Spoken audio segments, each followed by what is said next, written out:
한국은 특별한 나라가 됐어요. 왜 세계인들이 이렇게 K-팝 또는 한류에 열광을 할까? 인류 역사 이래 최대의 격변기예요. 새로운 문명, 새로운 사상이 필요한 이 시기에 어느 지역에서든지 누구에서든지 나와야 되잖아요. 시대가 요구하는 시대 정신이 있으니까. 이게 우리 민족의 특성이에요. 우리는 모든 것을 전부 다 하나로 만듭니다. 서양인들이 부족한 것들, 잃어버렸던 것들, 앞으로 인류 문명이 지향해야 될 것을 보여주고 있는 거죠.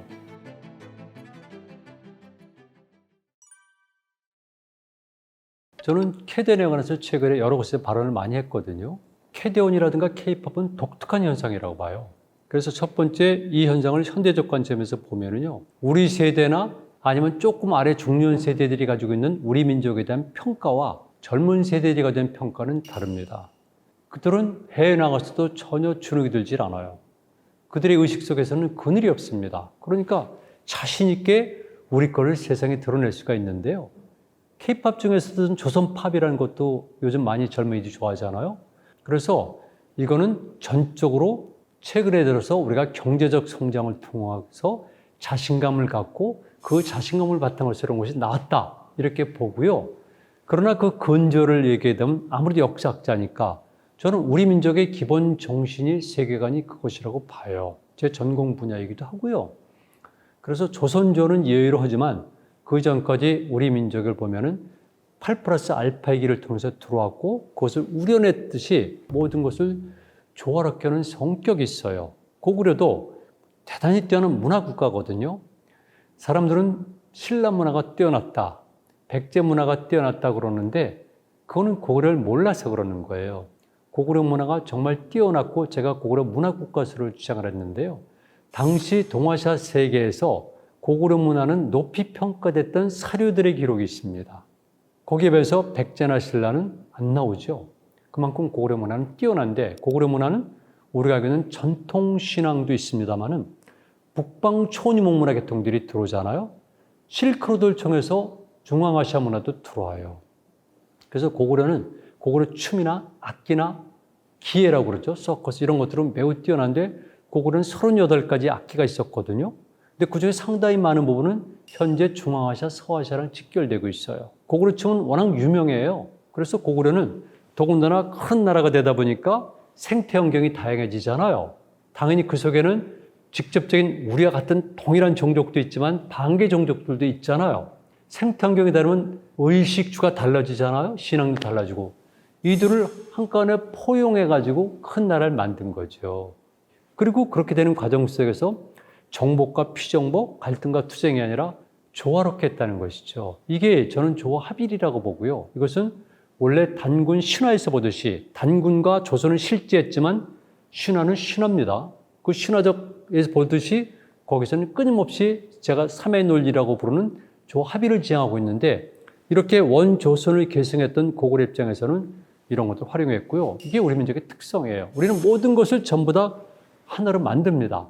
옷도 북방식과 남방식, 주택도 남방식, 음식도 마찬가지로, 성격도 마찬가지로. 이래서 우리가 좋아하는 음식, 비빔밥, 김치, 그다음에 탕 이런 것들은 전부 다 멜팅 포팅이에요. 굳이 따지면 전부 다 녹여서 하나로 만드는 우려내는 문화거든요. 이런 것들이 근저에 있어서 그리고 이 두 가지 합쳐지면서 현재 한국의 K-팝 또는 한류가 전 세계를 풍미한다고 보고요. 그 다음에 또 여기에는 다른 이유가 있어요. 그럼 왜 세계인들이 이렇게 K-팝 또는 한류에 열광을 할까? 중요하잖아요. 우리 잘 몰라요. 특히 나이 든 세대들은 도대체 왜 외국 사람들이 한류에 K-팝에 열광할까? 제 주변에서는 아직까지도 캐대언을 모르고 있더라고요. 그런데 이유가 있잖아요. 분명히 이유가 있는데 그 이유는 무엇일까?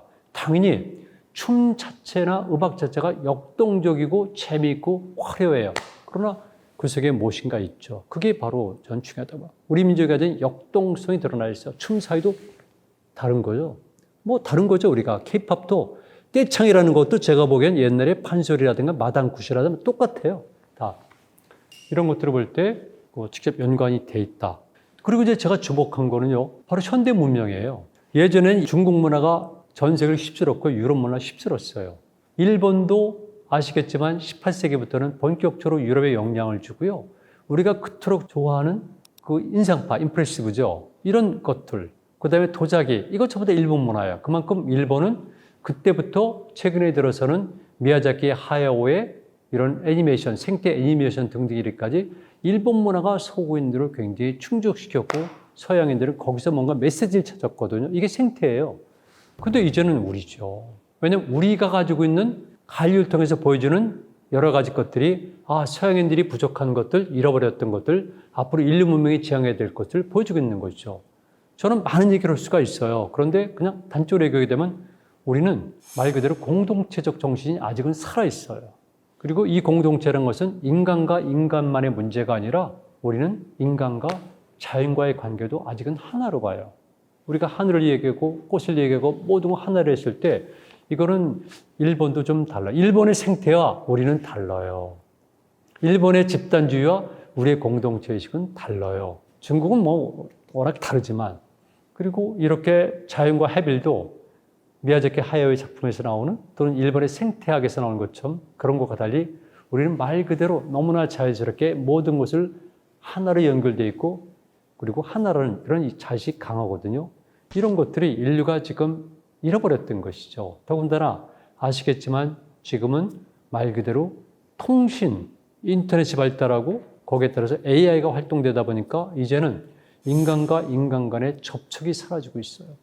인간은 호모사피엔스 이후에 최대 격변기에 들어서면서 단순한 사회적 소외감이 아니라 이제는 문명적 소외감을 넘어서 본질적 소외감을 느끼고 있어요. 내가 인간인가? 내가 접해될 인간이 없는 거예요. 그랬을 경우에 우리에게 대안은 바로 세계는 하나로 연결되어 있다. 이게 현대물리학, 생물학, 천체물리학에서는 얘기잖아요.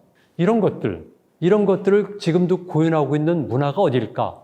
한국이라는 거죠. 아직까지도 한국 사람들은 그런 거 보여주고 있고 캐대언에서 그게 극적으로 드러났지만 사람들이 그래서 한국은 정말 예전처럼 모르는 상태에서의 아프리카나 남미의 신비한 나라가 아니라 안 알려졌는데 알고 보니까 말 그대로 독특한 문명권이었었구나. 그리고 그들이 가지고 있는 세계관과 살아온 삶의 양식은 우리가 과거에 잃어버렸던 그리고 현재 인류에게 가장 필요한 이런 소외감의 극복 그리고 모든 대상체의 합일 그리고 완전한 공동체 의식이로구나.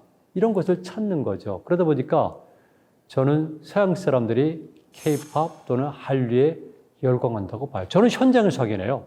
제가 큰 도시만 다닌 것이 아니라 횡단을 하기도 하고 오지에 들어가잖아요. 그러면 제가 이럴 때는 이란의 사막이라든가 파밀이라든가 이런 데서도 많은 경험합니다. 한국 사람은 특별하죠. 어떻게 와서 좀 나랑 얘기해 볼까? 좀 만져볼까? 와가지고 살짝 몸을 탁 치고 하는 사람도 있어요. 그리고 저는 사마르칸드에 좀 학기 도중에 있잖아요. 그럼 하루에 한 번씩 늘 만나는데 가면 사람들이 꼭 저보고 인사하거나 손을 들고 하고 안녕하세요 이런 인사를 많이 해요. 한국은 특별한 나라가 됐어요. 여러분 그걸 꼭 생각하셔야 돼요. 그리고 거기에 이제는 그 근제는 물론 우리가 경제를 성장하고 정치로 능력이 있고 그다음에 돈도 많고 등등 있지만 그러나 우리 민족이 가진 사상이 그들이 의식하건 의식하지 못하건 간에 우리 민족의 생활 습속이 세계관이 그들의 마음을 움직였기 때문에 그래요. 저는 그래서 이게 굉장히 중요하다고 봅니다. 고려 때까지는 우리 민족의 예술이 발달했어요. 이럴 때 흔히 말하는 기층민중의 예술과 궁중예술 다. 그리고 불교예술도 발달했고 우리는 채색의 문화예요. 고구려는 엄청난 화려한 채색이잖아요. 세계 최고의 채색 문화잖아요. 고구려 고분벽화가 100여 개에 달하는 고분벽화가 세계를 향해서 웅변하고 있잖아요. 조선조에는 그게 아니에요. 고려 말부터 특히 조선조에 되면 말 그대로 성령을 받아들이면서 4대 부 문화가 되다 보니까 이제는 거기서 북굴 서해와 함께 서와 함께 예가 있는 건데요. 주로 난을 치는 거죠. 그리고 그들이 그린 그림도 실질적으로 우리 자연이 아니에요. 등장하는 인물도 우리가 아니에요. 그러다가 18세기에 들어오면서부터 변하기 시작하고 정선으로 대표되지만 진경산수하. 그래서 진짜 경치를 그때 그리기 시작해요. 이건 참 답답한 얘기예요. 그 다음에 김홍도, 장승호, 신윤복 등으로 대표되듯이 풍속화를 그때 그래요. 거기 비로소 우리 의복이 등장하고 우리 집이 등장하고 우리 놀이가 등장하고 우리의 고뇌가 등장하고 우리의 흥이 등장하는 거죠. 그래서 꽤 오랫동안 이런 것이 잠재되어 있었는데 제가 조금 전에 말씀드렸던 것처럼 이것이 우리가 70년대에 들어오면서부터 경제적으로 성장하고 세계랑 접촉하면서 숨겨져 있던 DNA가 이제 발현이 되기 시작하는 거예요.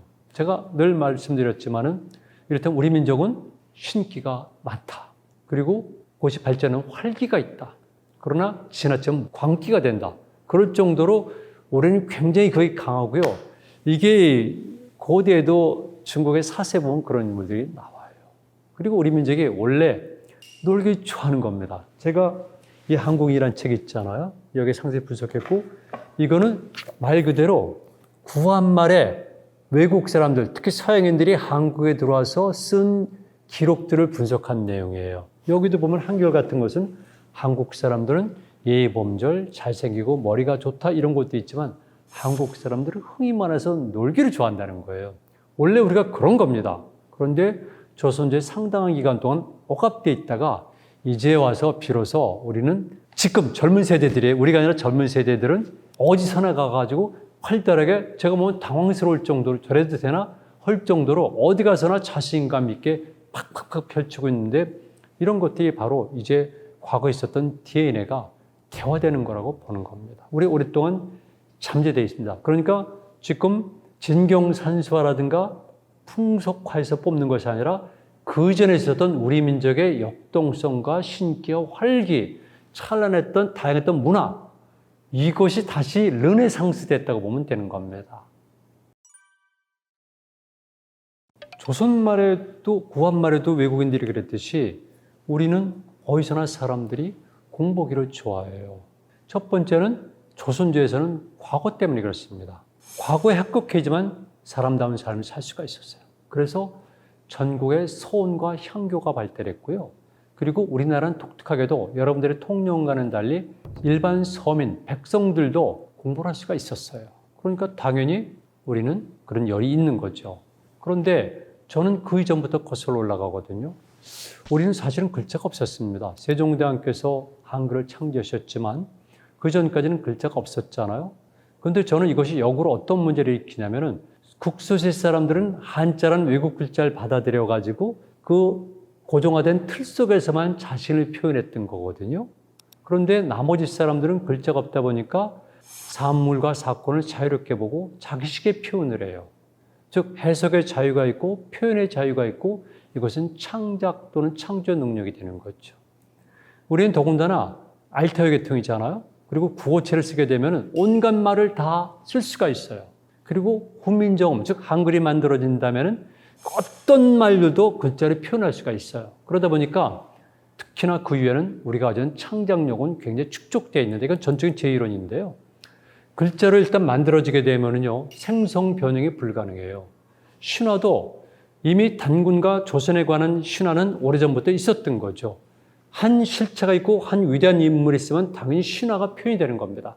끊임없이 변해져 내려오는데 고려 중후기에 들어서 이런 승려가 흔히 말하는 삼국유사에 정리한 것 때문에 그다음부터는 단군 신화라는 것이 고정화된 거죠. 일리아드, 오디세이도 마찬가지예요. 그런데 나머지 부분들은 그들의 민간에서 전승되다 보니까 모든 것이 살아서 움직이고, 우리는 형용사가 발달했다고 그러는데 다 그런 거죠. 명사도 만들어내는 거예요. 이거 창조 능력이에요. 너무나 사람들이 우습게 생각하는데요. 인간은 기호를 만드는 능력이 가장 중요한 거예요. 지금 모든 게 기호 시대잖아요. 근데 우리는 말을 만드는 거예요. 저도 학문적 용어도 만들거든요. 서양 사람들은 용어를 만듭니다. 우리나라 지식인들, 학자들은 만들지 않고 남의 걸 따옵니다. 그리고 우리가 알고 있는, 예를 들면 샤머니즘 같은 경우도 서양 용어인 줄 알고 있어요. 아니에요. 우리랑 너무나 가까운 만주어예요. 퉁구스어. 샤만 플러스 이즘을 붙인 것뿐이에요. 토테미즘, 그건 인디안 용어예요. 그런데 실질적으로 지식인들 빼놓고 나머지 사람들은 다 자기 자신대로 풀꽃에 이름도 붙이고 풀꽃 상태 이름 지고 벼농사가 익어갈 때부터 수확할 때까지 이거 다 표현하고, 이건 창조 능력인데, 이런 것들이 다만 지배계급이 아니라 지식 소유자 아닌 사람들이 가지고 있었기 때문에 우리가 논리화시키고 정합화시키지 못했지만, 이제는 그게 아니잖아요. 그러니까 우리 민족이 가지고 있던 이 탁월한 머리, 기록에 나와요.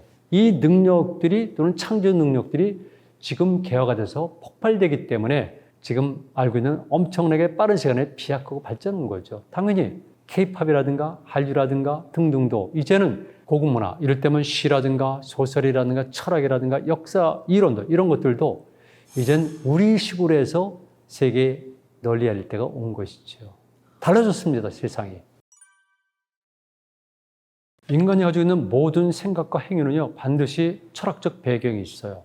거기에는 논리와 함께 사상이 있다는 것이죠. 그렇다면 우리 민족은 아주 오래전부터 이게 있었지 않습니까? 다만 그것을 우리가 형식화시키고 논리화시키고 조직화시키지 못했을 뿐이에요.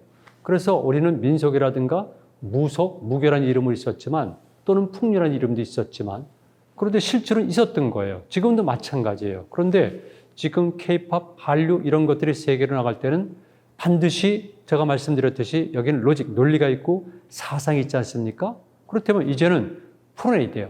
서양인들이 그냥 봤는데 우리는 여러분들이 찾는 이유는 이러이러한 사상과 세계관이 있었다는 것을 우리가 찾아서 논리화시키고 조직화시켜야 돼요. 그리고 우리도 배워야 돼요. 왜냐하면 우리는 모르고 있었으니까. 그래서 저는 이 기회에 K-팝, 한류, 캐대언이 뜨는 이때 우리 모두가 달라붙어서 도대체 우리가 누구인가? 우리 민족의 사상과 논리가 무엇인가? 세계를 열광시키는 그 힘의 근저에는 무엇이 있는가를 찾아야 되거든요. 그러니까 제가 말씀드리면 간단하게 결국 국내를 막론하고 이런 현상들을 분석해서 논리화시켜야 된다는 거예요. 그 논리는 좀 더 발전해서 철학의 사상화가 돼야 돼요. 그렇다면 의미가 있는 거죠. 그리고 당연한 것이겠지만 인류 역사 이래 최대의 격변기예요. 이때 인류란 것은 제가 말씀드린 오스트랄로피테쿠스 이후에 호모 에렉투스 이후에 가장 큰 격변기거든요. 몇 개 에포크가 있는데 호모 사피엔스 이후에는 지금 새로운 시대가 돌아요. 저는 데미휴먼이라는 단어를 일찍부터 만들었어요. 반쯤 인간이란 거죠. 이제 그런 시대가 몇 년 안 남았어요. 그렇다면 이 엄청난 시기에 인류가 당면한 이 시대에 새로운 문명, 새로운 사상이 필요한 이 시기에 어느 지역에 있었든지 누구에 있었든지 나와야 되잖아요. 시대가 요구하는 시대 정신이 있으니까. 그때 저는 우리가 가능성이 많다고 봐요. 우리가 그렇게 살아왔고 지금 오랫동안 잠재워져 있다가 갑자기 퍽 터지면서 세계가 열광하는 것을 보면 어느 정도 검증이 된 거거든요. 그렇다면 우리는 인류가 필요한 이 문제를 논리화시키고 조직화시켜가지고 이제는 형식화시켜서 세계에 던져지고 우리가 앞에 나서서 더불어서 가면은 한미적 역할론, 제가 늘 주장했던 한미적 역할론을 이룰 수 있지 않을까 생각합니다. 저는 인간을 여러 가지로 분류하는데요. 정보인도 있고 지식인도 있고 지혜인도 있거든요. 그런데 지금 우리가 움직이는 것은 젊은 사람들이니까 당연히 정서적이고 감성적인 움직임과 행위잖아요. 그죠? 그리고 현대 문명 자체가 모빌리티 문화잖아요. 그러니까 이걸 기본으로 했지만 이것이 좀 더 사상으로 철학으로 그리고 모든 인간들의 행복을 줄 수 있는 것. 일부에서는 이런 우려가 있잖아요. 저도 굉장히 그런 면이 있다고 봐요. 대중문화 또는 K-팝이 너무 활성화되다 보니까 이른바 흔히 말하는 대중연예문화의 힘이 너무 파워가 커지고 거기에 따라서 다른 것들이 약화되고 더 토대가 되는 기본적 학문이라든가 또는 인간성이라든가 또는 우리 민족이 그걸 통해서 추구했던 소박한 인간의 삶이 있잖아요. 해피니스가 그랬을 경우에 우리의 해피니스는 서양인과 다르잖아요.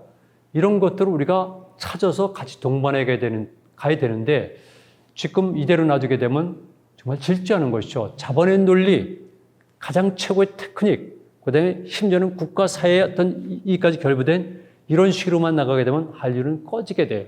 그리고 배척당하게 되고 또는 욕먹게 돼요. 그런데 우리가 이걸 잘 추스려 가지고 정말 우리 모두가 평범한 인간들이 소박하게 살 수 있는 세계관을 전파할 수 있는 가사들이 얼마나 좋아요. 캐던도 그렇고 조선 팝의 가사들 보면 저는 감동을 받아요. 저 시인이잖아요. 제가 18권의 시집을 낸 시인인데 저는 아니 이게 어떻게 가능한 일인가. 그래서 제가 추적해 봤어요. 도대체 이 사람이 누구인가. 그래서 이런 것들이 이제는 단순하게 가사라든가 몸짓만이 아니라 어떤 로직을 가지고 그들도 학습해 가면서 거기에 자연스럽게 어떤 전도자, 우리 미션이라는 영화 아시잖아요. 그래서 넬라 판타지아처럼 그렇게 이들이 이제는 가면서 그 랩 속에 가사 속에 이제는 뭔가 메시지를 던져요. 인류를 위해서. 그래서 우리 인류는 하나야? 아니면 세상 아바타처럼 세상과 자연과 우리는 하나야? 우리 이렇게 살아야 돼? 소박한 행복은 무엇이야? 이랬을 경우에 학교 교수나 선생님보다 부모님보다 더 막강한 역량을 가진 흔히 말하는 K-팝 또는 대중 연예인들이 이런 식의 교육자로서의 기능도 온다면은 빠른 시간 안에 우리는 좀 더 좋은 사회에 접근하지 않을까. 원래 우리의 모습은 정말 소박한, 정말 그런 삶이 우리의 원래 모습이에요. 저는 그런 사회가 오기를 진짜 지향하는 거죠. 인간은 역사적 존재거든요.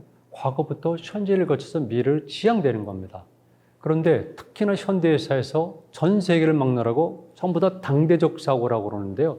자신들을 일대에 끝나는 존재로 인식하고 있어요.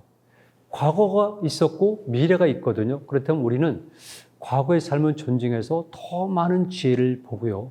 얼마나 많은 흥망성쇠가 있었습니까? 그리고 미래에게 나는 비록 못 누리더라도 나의 또 다른 분신인 미래에게 뭔가 남겨주어야 돼요. 그래서 경우에 미래를 위해서 우리는 무엇을 할 것인가 늘 생각해야 되는데 이를 위해서도 당연히 그래야 되고 우리 입장에서는 한국 사회는 좀 더 평화롭고 공존하는 사회가 되어야 돼요. 서로가 갈등을 벌이지 않고 남과 두려워하지 않는 사회. 그리고 남북한은 통일이 되어 있죠. 이건 양심에 관한 문제라고 보고요.